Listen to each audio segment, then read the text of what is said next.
کہ ایک دن آپ جنگل میں شکار کے لیے نکلے ہوئے تھے کہ اچانک آپ کے سامنے ایک ہرن آ گیا۔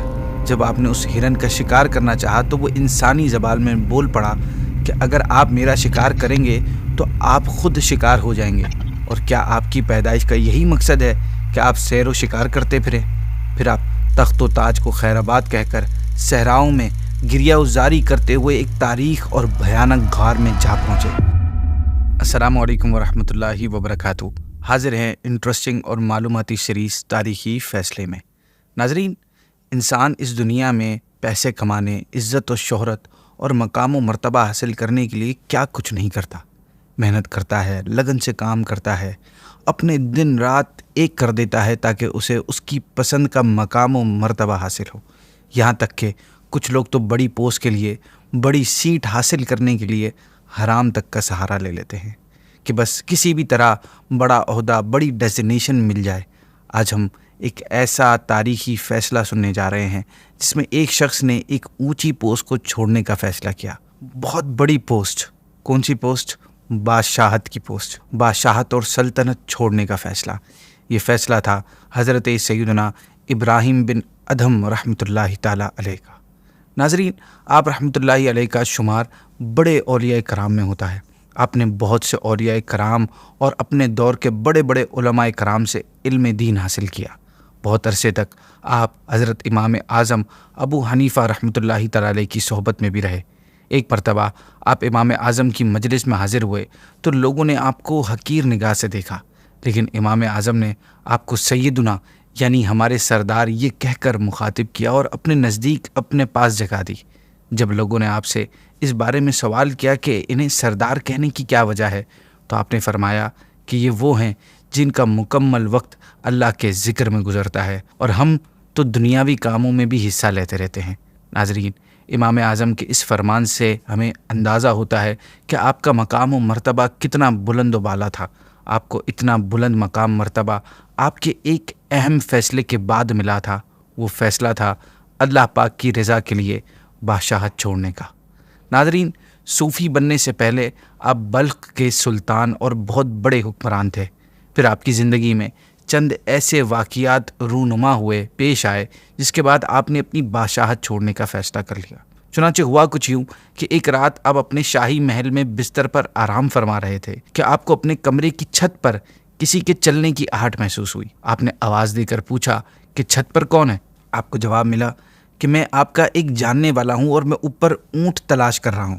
یہ سن کر آپ نے فرمایا کہ اے اللہ کے بندے، چھت پر اونٹ کس طرح مل سکتا ہے؟ ناظرین، اس سوال کے جواب میں اس شخص نے آپ کو جو جواب دیا کہ چھت پر اونٹ نہیں مل سکتا تو آپ کو تخت و تاج کے ساتھ خدا کیسے ملے گا؟ یہ سن کر آپ پر ایک قسم کی ہیبت سی طاری ہو گئی۔ پھر دوسرے دن یہ ہوا کہ جس وقت آپ کا شاہی دربار جمع ہوا تھا تو وہاں کہیں سے ایک بہت ہی رعبدار شخصیت دربار میں آ پہنچی۔ حاضرین پر اس کا کچھ ایسا رعب طاری ہوا کہ کسی نے اس سے کچھ پوچھنے کی ہمت نہ ہوئی۔ وہ شخص تیزی کے ساتھ شاہی تخت کے نزدیک پہنچ کر چاروں طرف کچھ دیکھنے لگا۔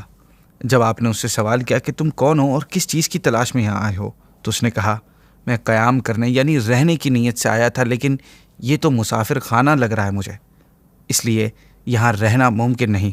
آپ نے اس سے فرمایا یہ مسافر خانہ نہیں بلکہ شاہی محل ہے۔ اس نے آپ سے سوال کیا کہ آپ سے پہلے یہاں کون آباد تھا؟ آپ نے فرمایا میرے باپ دادا۔ کئی پشتوں تک پوچھنے کے بعد اس نے آپ سے یہ کہا کہ آپ کے بعد یہاں کون رہے گا؟ آپ نے فرمایا میری اولاد۔ اس نے کہا آپ ذرا سوچئے کہ جس جگہ اتنے لوگ آ کر چلے گئے ہوں اور کسی کو ہمیشہ حاصل نہ ہو سکی ہو وہ جگہ، تو وہ جگہ اگر مسافر خانہ نہیں تو پھر اور کیا ہے؟ ناظرین، یہ کہہ کر وہ اجنبی شخص اچانک غائب ہو گیا۔ اب آپ چونکہ رات کے واقعے سے پہلے ہی کنفیوز اور پریشان تھے تو اس واقعے نے مزید آپ کو اور بھی زیادہ بے چین کر دیا۔ اس کے بعد ایک تیسرا بڑا ہی عجیب واقعہ آپ کے ساتھ پیش آیا۔ وہ یہ کہ ایک دن آپ جنگل میں شکار کے لیے نکلے ہوئے تھے کہ اچانک آپ کے سامنے ایک ہرن آ گیا۔ جب آپ نے اس ہرن کا شکار کرنا چاہا تو وہ انسانی زبان میں بول پڑا کہ اگر آپ میرا شکار کریں گے تو آپ خود شکار ہو جائیں گے، اور کیا آپ کی پیدائش کا یہی مقصد ہے کہ آپ سیر و شکار کرتے پھریں؟ پھر آپ کی سواری کی ذہن سے بھی یہی آواز آنے لگی۔ ناظرین، یہ وہ بار بار ڈیفرنٹ موقعوں پر ہونے والے واقعات تھے جس کے بعد آپ کا دل دنیاوی آسائشوں کی طلب، مقام و مرتبے کی خواہش اور دنیا کی محبت سے بالکل خالی ہو گیا، اور آپ نے بادشاہت اور سلطنت کو چھوڑ کے اللہ کی رضا والی زندگی گزارنے کا فیصلہ کیا۔ آپ تخت و تاج کو خیر آباد کہہ کر صحراؤں میں گریہ وزاری کرتے ہوئے ایک تاریخ اور بھیانک غار میں جا پہنچے، جہاں آپ مکمل 9 سال تک عبادت میں مصروف رہے۔ آپ کی روٹین یہ بن گئی کہ آپ ہر جمعے کو لکڑیاں جمع کر کے بیچتے تھے، اور اس سے جو کچھ ملتا تھا اس میں سے آدھا اللہ کی راہ میں اور آدھی رقم سے روٹیاں خرید کر نماز جمعہ ادا کرتے، اور پھر ہفتے بھر کے لیے غار میں چلے جاتے تھے۔ ناظرین، یہ فیصلہ آپ کا کوئی جذباتی فیصلہ نہیں تھا۔ آپ نے حقیقی طور پر اپنے دل سے اللہ کے سوا ہر کسی کی محبت کو نکال دیا تھا۔ جب آپ بلخ کی سلطنت کو خیر آباد کہا تو اس وقت آپ کا ایک بہت ہی چھوٹا بچہ تھا۔ جب اس نے جوانی میں اپنی والدہ سے پوچھا کہ میرے والد کہاں ہیں، تو والدہ نے پورا واقعہ بیان کرنے کے بعد بتایا کہ آپ اس وقت مکہ مکرمہ میں رہ رہے ہیں۔ اس کے بعد اس لڑکے نے پورے شہر میں اعلان کروا دیا کہ جو لوگ میرے ساتھ حج کے سفر پر چلنا چاہیں میں ان کے پورے اخراجات برداشت کروں گا۔ یہ اعلان سن کر تقریباً 4000 افراد چلنے کے لیے تیار ہو گئے، جن کو وہ لڑکا اپنے ساتھ لے کر والد کے دیدار کی تمنا میں کعبۃ اللہ شریف پہنچ گیا۔ اور جب اس نے حرم کی دینی شخصیات سے اپنے والد کا بارے میں پوچھا تو انہوں نے کہا کہ وہ ہمارے مرشد ہیں اور اس وقت جنگل میں لکڑیاں لینے گئے ہیں تاکہ انہیں بیچ کر اپنے اور ہمارے کھانے کا انتظام کر سکیں۔ ناظرین، یہ سنتے ہی لڑکا جنگل کی جانب چل پڑا۔ جب جنگل میں اس نے ایک بوڑھے کو سر پر لکڑیوں کا بوجھ لاتے دیکھا تو محبت سے وہ لڑکا بےتاب ہو گیا، لیکن اس نے ابھی کچھ کہا نہیں، اور وہ خاموشی کے ساتھ آپ کے پیچھے بازار کی طرف پہنچ گیا۔ جب وہاں جا کر حضرت ابراہیم نے آواز لگائی کہ کون ہے وہ جو پاکیزہ مال کے بدلے پاکیزہ مال خریدے، یہ سن کر ایک شخص نے روٹیوں کے بدلے میں لکڑیاں خرید لیں، جن کو آپ نے اپنے مریدوں کے سامنے رکھ دیا اور خود نماز پڑھنے میں مشغول ہو گئے۔ ناظرین، آپ اپنے مریدوں کو ہمیشہ یہ ہدایت فرماتے تھے کہ کبھی کسی عورت کو نظر بھر کے نہ دیکھنا، اور خصوصاً اس وقت تو خاص احتیاط کرنا کہ جب حج کے دوران کثیر عورتیں جمع ہوتی ہیں۔ ناظرین، آپ کے تمام مرید آپ کی اس ہدایت کے پابند رہتے ہوئے آپ کے ساتھ طواف میں شریک رہتے تھے، لیکن ایک مرتبہ طواف ہی میں ایک لڑکا آپ کے سامنے آ گیا اور اچانک آپ کی نگاہیں اس پر جم گئیں۔ طواف مکمل کرنے کے بعد آپ کے مریدوں نے عرض کیا، حضور اللہ پاک آپ پر رحم فرمائے، یہ لڑکا کون ہے؟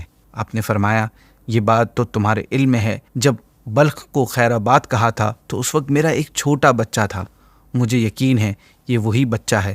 پھر اگلے دن آپ کا ایک مرید جب بلخ کے قافلے کی تلاش کرتا ہوا وہاں پہنچا تو آپ نے دیکھا کہ وہی لڑکا ریشم کے خیمے میں ایک کرسی پر بیٹھا قرآن پاک کی تلاوت کر رہا ہے۔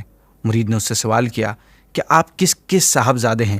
یہ سنتے ہی اس لڑکے نے روتے ہوئے کہا کہ میں اپنے والد کو نہیں دیکھا، لیکن کل ایک بوڑھے کارپینٹر کو دیکھ کر مجھے یہ فیل ہوا کہ شاید یہی میرے والد ہیں، اور اگر میں ان سے کچھ سوالات کرتا تو مجھے خوف تھا کہ وہ فرار ہو جاتے کیونکہ وہ گھر سے بھاگے ہوئے ہیں، اور ان کا اسم گرامی ابراہیم بن ادم ہے۔ ناظرین، یہ سن کر اس مرید نے کہا کہ چلیے میں آپ کی ملاقات ان سے کرواتا ہوں۔ چنانچہ وہ مرید اپنے ساتھ حضرت ابراہیم بن ادم کی زوجہ اور ان کے بیٹے کو لے کر بیت اللہ میں داخل ہو گیا۔ جس وقت زوجہ اور بچے کی نظر آپ پر پڑی تو محبت کی شدت کی وجہ سے دونوں ماں بیٹے آپس میں لپٹ گئے اور روتے روتے بے ہوش ہو گئے۔ ان کے ہوش میں آنے کے بعد آپ نے اس لڑکے سے پوچھا کہ تمہارا دین کیا ہے؟ تو لڑکے نے جواب دیا، اسلام۔ پھر آپ نے پوچھا لڑکے سے کہ تم نے قرآن کریم پڑھا ہے؟ لڑکے نے ہاں میں جواب دیا۔ پھر پوچھا کہ اس کے علاوہ اور بھی کچھ تعلیم حاصل کی ہے؟ لڑکے نے کہا جی ہاں۔ یہ سن کر آپ نے فرمایا الحمدللہ۔ اس کے بعد آپ جانے کے لیے اٹھے تو بیوی اور بچے نے اصرار کر کے آپ کو روک لیا، جس کے بعد آپ نے آسمان کی طرف چہرہ اٹھا کر کہا کہ یا الہی اغثنی۔ یہ کہتے ہی آپ کے صاحبزادے زمین پر گر پڑے اور وہیں پر فوت ہو گئے۔ جب مریدوں نے آپ سے اس بارے میں پوچھا تو آپ نے فرمایا کہ جب میں اپنے بچے سے ملا تو میرا دل اس کی محبت میں تڑپ اٹھا۔ عین اسی وقت مجھے غیب سے یہ ندا آئی کہ ہم سے دوستی کے دعوے کے بعد تم دوسروں سے دوستی رکھتے ہو۔ یہ ندا سن کر میں نے عرض کی کہ یا اللہ، یا تو میرے لڑکے کی جان لے لے یا پھر مجھے موت دے دے۔ چنانچہ لڑکے کے حق میں یہ دعا قبول ہو گئی۔ ناظرین، یہ محبت کا اعلیٰ درجہ ہے جہاں کسی بھی محبت اللہ کی محبت کے آڑے نہیں آنی چاہیے، کسی کی محبت میں کسی کی وجہ سے اللہ پاک سے توجہ نہیں ہٹنی چاہیے۔ اسی محبت کے ذریعے امتحان لیا جاتا ہے، جیسے حضرت ابراہیم علیہ السلام نے اللہ پاک کی محبت میں اپنے بیٹے حضرت اسماعیل علیہ السلام کو قربانی کے لیے پیش کر دیا تھا۔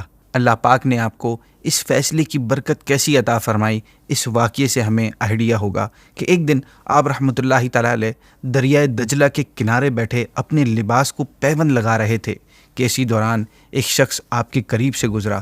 وہ آپ کو پرانے زمانے سے جانتا تھا، اس کو پتا تھا کہ آپ پہلے سلطان تھے، پھر آپ نے بادشاہت چھوڑ دی اور اب رب کے راستے نکل پڑے۔ جب اس شخص نے آپ کو دریائے دجلہ کے کنارے بیٹھے اپنے لباس میں پیوند لگاتے ہوئے دیکھا تو کہنے لگا، اے ابراہیم، حکومت چھوڑ کر آپ نے کیا پایا؟ ایک لباس، وہ بھی پھٹا پرانا، اور اس کو بھی اپنے ہاتھوں سے پیوند یعنی پیچ لگا رہے ہیں۔ پہلے شاہانہ لباس ہوتے تھے، آپ آس پاس سینکڑوں خادم ہوا کرتے تھے، ان کو چھوڑ کر کیا پایا؟ آپ نے جب یہ سنا تو آپ نے اپنی سوئی دریا میں ڈال دی اور پھر فرمایا، اے مچھلیوں، مجھے میری سوئی واپس کرو۔ یہ سننے کی دیر تھی کہ مچھلیاں اپنے منہ میں سونے کی سوئیاں لے کر پانی کی سطح پر آ گئیں۔ آپ نے فرمایا، یہ نہیں، مجھے اپنی سوئی چاہیے۔ تو ایک مچھلی نے اپنے منہ میں آپ کی سوئی لے کر حاضر ہوئی اور آپ نے اس سے اپنی سوئی لی اور اس شخص کو فرمایا، اے شخص، میں نے اس حکومت کو چھوڑ کر یہ پایا ہے، یعنی پہلے تو میں زمین کے ایک چھوٹے سے حصے پر چند لوگوں پر حکومت کرتا تھا، اب اللہ پاک نے دیگر مخلوقوں کو بھی میری حکومت میں دے دیا ہے۔ سبحان اللہ۔ ناظرین، اسی کے ساتھ آج کی ایپیسوڈ کو اینڈ کرتے ہیں۔ انشاءاللہ کل آپ سے ایک نئے فیصلے کے ساتھ پھر ملاقات ہوگی۔ السلام علیکم ورحمۃ اللہ وبرکاتہ۔